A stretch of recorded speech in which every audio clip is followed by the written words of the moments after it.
But like, are we going to be obedient to the fears of like what could happen socially, or are we going to be obedient to Christ?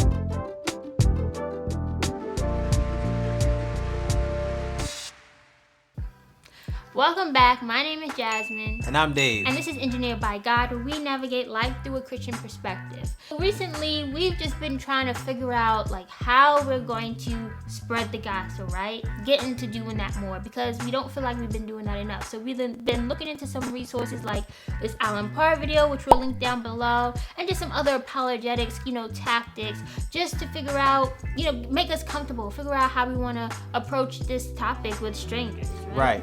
But I'm sorry to get you off, but if we're being real, sometimes it'd be a little scary, guys. Let's be real. Sometimes we'd be scared because it's like we don't know what to say or how to say it, and we kind of want to talk about some of those fears that we have about like sharing the gospel and then what we're gonna do about it. Because obviously we can't stay here. We can't let our fears lead us in how we're gonna live our lives. Right. We gotta do something about it. Right. So I guess the first thing that we think about is what a lot of people may think about is just the fear of not knowing, the fear of being asked some questions and people, rebutting. That's the thing, right? And you not having a comeback, you not knowing whatever question they ask you. And that's scary. There was this one time, story time. There was this one time I was waiting for the bus and I had on this shirt with the crown of thorns that Jesus had, and it said Jesus is King, right? And I'm waiting for the bus, and this guy asked me, this was early on when I was a believer, and this guy asked me, why do you refer to Jesus as King? Like, why do you call him King? And I was like, I don't know. Wow. But like, and then I got on the bus and I'm by myself and I'm thinking about it and like, wait, I do know, but it was too late at that point. Like, I'm not going to go back up to him and say, well, actually, this is why. But that moment, like, I don't want to have those type of moments where I have to say, I don't know. Right, because you definitely feel like there's like a 10-second window to get your answer in right away. Because the worst feeling is like having that thought of what you should have said in an argument 3 years ago. And it's like, would have been perfect if I said this. And it's like that fear of not having the perfect response because you feel like if you don't have it, it's a poor reflection on you and on your faith. Like, you don't have an answer. Why would I would believe something that you don't even know how to explain properly? I think another fear that we have is the fear of being too pushy.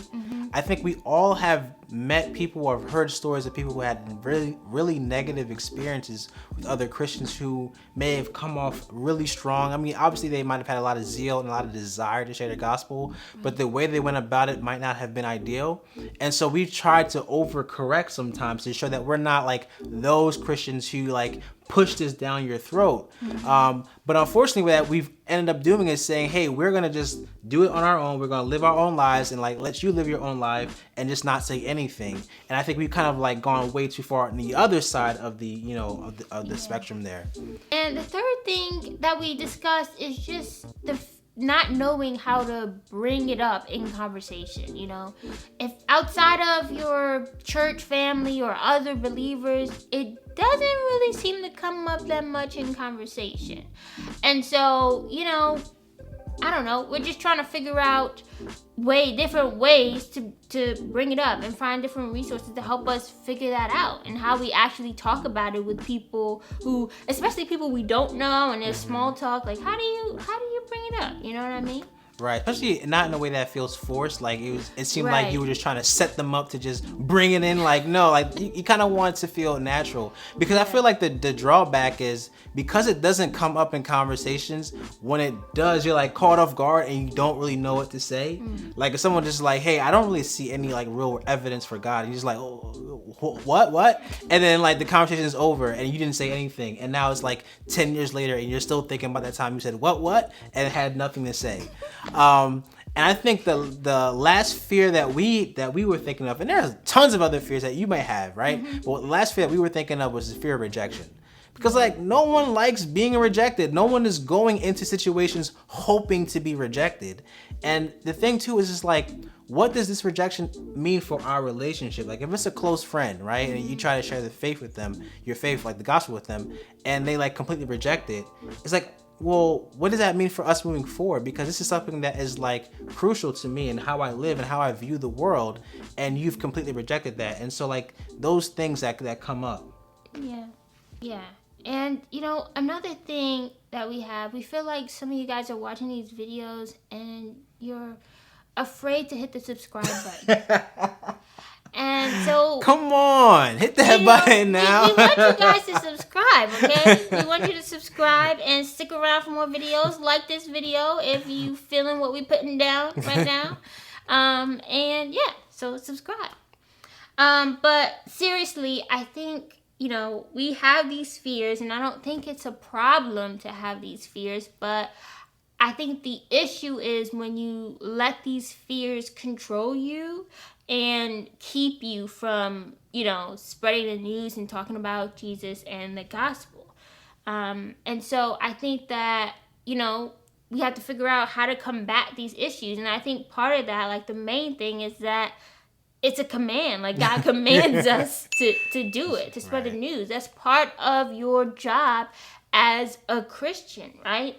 And so, we got to keep that in mind when we start feeling, scared and afraid. Like, no, I got to do this. Like, this is what I'm called to do. And like on a deeper level, on a deeper level beyond just the command, right? If we really believe in the gospel message, the fact that we were all dead in our sins, yet through the death and resurrection of Jesus Christ, we can be made alive again with him, have a relationship with God, be transformed by the power of the Holy Spirit, be radically changed by his love and the way that we live.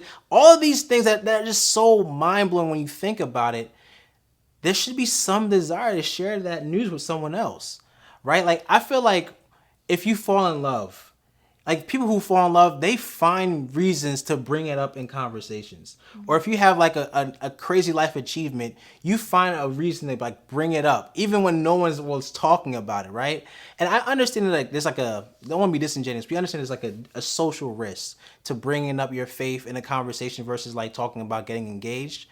But like, are we going to be obedient to the fears of like what could happen socially, or are we going to be obedient to Christ? And so recently we've been trying to do some things to figure out how do we move past our fears and more into obedience and living this out. So recently we bought this book called Tactics, and it goes all into how to really facilitate these conversations in a practical way. Because I think we all like, practical advice. If someone says X, how should I respond? And the way the book is structured so far, it's not just about getting into arguments or trying to argue someone down, but it's about having real, genuine conversations in a way that might open someone else's eyes to maybe some inconsistencies in their beliefs and give an opportunity for you to share your own. Yeah. And I think that, one of the first things that we want to do, that I want to do is start at home. That's where it starts. I think it starts at home before you go out and talk to strangers, And I talked about this before, that I didn't, grow up in a Christian household. And so there are a lot of people in my family who are not Christian. And I've been a Christian for a while now, and I probably talked to them about Christianity, I don't even know how many times, right? And so I want to make sure that I start there, and I love these people and I care about them not only in this life but in the one moving forward. And so I want to make sure that I am having these conversations with them. And I also think that, with your children, that's another good place. We are, as parents, we're responsible for discipling them. It's not like the church's responsibility. It's our responsibility. So I think that's another area where we can, practice these skills. Right, and it also shows the importance of genuine relationships. I think we've all gotten that text from that high school friend we hadn't talked to in like 10 to 15 years, and they're like, hey, like, what's going on? And you're like, hey, what's going on? Catching up. And then like, it's like, hey, I have this, this business idea, what do you think? And it's like a pyramid scheme, right? Mm-hmm. It's just like, wow, I should have known, like, this person hasn't talked to me forever. And so moving forward, whenever someone talks to you that you haven't talked to, you kind of like have this like reservation about it. Whereas with a close personal friend, when they bring something up to your attention, you believe that they have, you know, good intentions about it. Like they actually want to see you succeed. They're not trying to make $1 off of you. And so it's the same thing with this. Like when people understand that, hey, this Jazz or Dave loves me. Like we have a real relationship. And if they're bringing this thing up to me, it's not because they're trying to like get over on me or they're trying to like deceive me in some way. It's because they really believe that it's true and that they care that I know why they think it's true as well. And I think like having real, genuine relationships is vital to being an effective disciple. Yeah. But, you know, that's it for this video.